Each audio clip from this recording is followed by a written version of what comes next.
സ്വാമി ശരണം. ശബരിമലയിലെ മാളികപ്പുറത്തെ ചിത്രകൂടത്തിനു മുന്നിൽ എല്ലാ വർഷവും അരങ്ങേറുന്ന പുള്ളുവൻ പാട്ട് അനുഷ്ഠാനപരമായ സ്ഥാനം അലങ്കരിക്കുന്ന ഒരു പാരമ്പര്യ കലാരൂപമാണ്. സർപ്പാരാധന സങ്കല്പത്തിൽപ്പെടുന്നതാണ് ഈ ഒരു അനുഷ്ഠാന കല.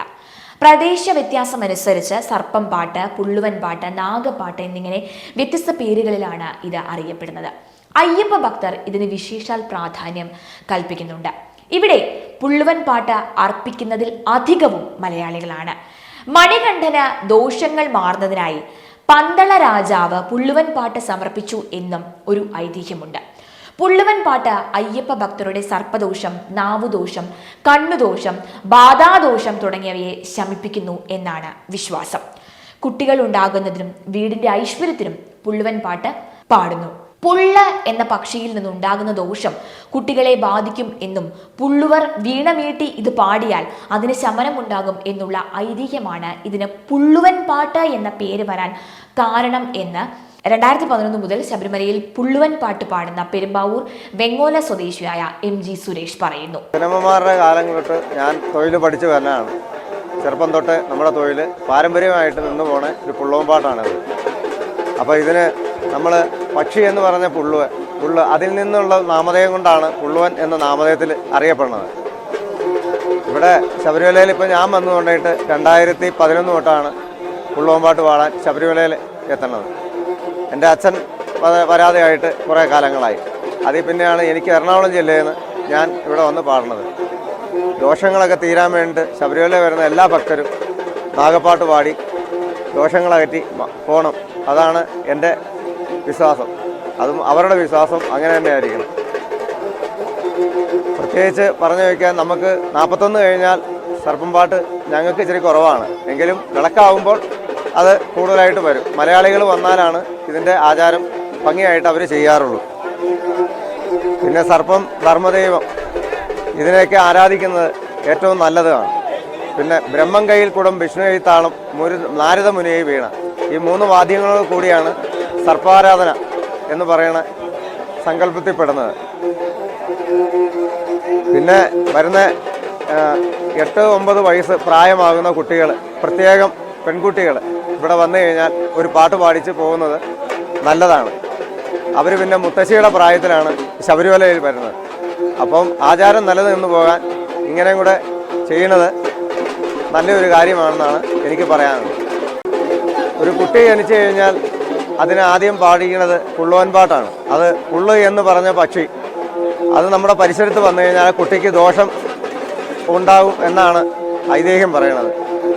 അതുകൊണ്ട് പുള്ളുവനെ കൊണ്ട് പാടിയാണ് കുട്ടിയുടെ ദോഷം അകറ്റുന്നത്. അന്ന് അങ്ങനെ ഒരു നാമധേയത്തിൽ വന്നതിൻ്റെ പേരിലാണ് പുള്ളുവൻ നിന്നും പുള്ളുവനാക്കി ഞങ്ങളെ പുള്ളുവൻ സമുദായമെന്ന് അറിയപ്പെടുന്നത്. നാരദ ശ്രീ കൈലാസ വീണ, ബ്രഹ്മ കൈക്കുടം, വിഷ്ണു കൈത്താളം എന്നിവയാണ് ഈ അനുഷ്ഠാന കലയിൽ ഉപയോഗിക്കുന്ന സംഗീത ഉപകരണങ്ങൾ. ബ്രഹ്മ, വിഷ്ണു, മഹേശ്വരന്മാരിൽ നിന്നാണ് ഈ സംഗീത ഉപകരണങ്ങൾ ഇവർക്ക് ലഭിച്ചത് എന്നാണ് ഐതിഹ്യങ്ങൾ പറയുന്നത്. നാഗരായ നായി ക്ഷേമത്തിനുമ്പ് പാടിപ്പറ്റ ദോഷങ്ങൾ അറിയിക്കുമ്പോൾ കാശിരാമേശ്വരം പാണ്ഡ്യമലയാണ് അടക്കി പണിരിക്കോ. അവര് മലമസാവന്റെ വള്ളിക്കെട്ടും കെട്ടി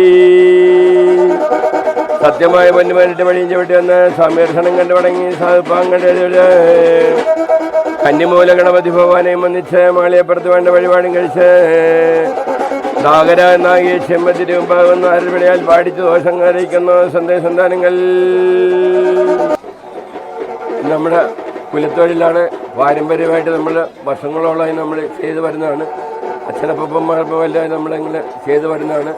അല്ല, ഭാരതവംശം എന്ന് പറഞ്ഞാൽ വളരെയേറെ ശക്തി പ്രാപിച്ചതാണ്. പാരമ്പര്യമായിട്ട് ഞങ്ങൾ കുലത്തൊഴിലാണ്. ഞങ്ങൾ തന്നെ ഈ വീണയും കാര്യങ്ങളൊക്കെ ഞങ്ങൾ തന്നെ എല്ലാം ഉണ്ടാക്കി റെഡിയാക്കി ഇവിടെ വന്ന് പാടുന്നതാണ്. പുള്ളുവൻ പാട്ടിൻ്റെ ഐതിഹ്യം എന്ന് പറഞ്ഞാൽ നമുക്ക് പിന്നെ കുട്ടികളുണ്ടാകാൻ വേണ്ടിയിട്ട് വീടിന് ഐശ്വര്യ അഭിവൃദ്ധികളൊക്കെ ഉണ്ടാകും. കുട്ടികൾ ഇല്ലാത്തവർക്ക് കുട്ടികളുണ്ടാകാൻ വേണ്ടി ഇപ്പോൾ മണ്ണാറശാല പോലെ ഉരുളകമത്തുന്നില്ലേ കുട്ടികളില്ലാത്തവർക്ക്. അതുപോലെ തന്നെ വീടുകളിൽ സർപ്പക്കാവിൻ്റെ അവിടെ കളമ്പാട്ടുമൊക്കെ നടത്തി അതിങ്ങനെ മുന്നോട്ട് അങ്ങനെ ഓരോ പാരമ്പര്യമായിട്ട് ഇങ്ങനെ ഓരോ തലമുറ അങ്ങോട്ട് മുന്നോട്ട് പോയിക്കൊണ്ടിരിക്കും. പിന്നെ ഇത് ശബരിമല ഉള്ള കാലം തൊട്ട് ഇവിടെ ഉള്ള ഒരു കലയാണ് സർപ്പം പാട്ട് എന്ന് പറയുന്നത്. ഞാനിപ്പോൾ വരാൻ തുടങ്ങിയിട്ട് 12 വർഷമായി. ഇവിടെ അയ്യപ്പന്മാർ വന്ന് അവരുടെ ദോഷം അകറ്റാൻ വേണ്ടി അവരുടെ പേരും നാളും പറഞ്ഞ് പാടിപ്പിക്കുന്നു. അവരുടെ സർപ്പദോഷം, ശനിദോഷം, ശത്രുദോഷമൊക്കെ മാറാൻ വേണ്ടി, കുടുംബ ഐശ്വര്യത്തിനൊക്കെ വേണ്ടി അവർ പേരും നാളും പറഞ്ഞ് പാടിപ്പിക്കുന്നു. പ്ലാവ്, ആഞ്ഞിലി തുടങ്ങിയ വൃക്ഷങ്ങളുടെ തായ് വേരിൽ നിന്നാണ് പുള്ളുവർ വീണ നിർമ്മിക്കുന്നത്. കളം വരയോടുകൂടിയും ഇത് അനുഷ്ഠിക്കാറുണ്ട്. പുള്ളുവ വംശത്തിൽ ഈ അനുഷ്ഠാന കല പാരമ്പര്യമായി കൈമാറി കിട്ടിയ ആലപ്പുഴ, തൃശൂർ, എറണാകുളം ജില്ലകളിൽ നിന്നെത്തിയ പുഷ്കരൻ, സജീവ്, ജയറാം, സന്തോഷ്, സുരേഷ്, ബിജു എന്നിവരാണ് ഇപ്പോൾ മാളികപ്പുറത്ത് പുള്ളുവൻ പാട്ട് അവതരിപ്പിക്കുന്നത്. അനുഷ്ഠാനത്തിന്റെ നിറവിൽ പുള്ളുവൻ പാട്ട് എന്ന പാരമ്പര്യ കലാരൂപം കാലാതിവർത്തിയായി ശബരിമലയിൽ നിലകൊള്ളുകയാണ്.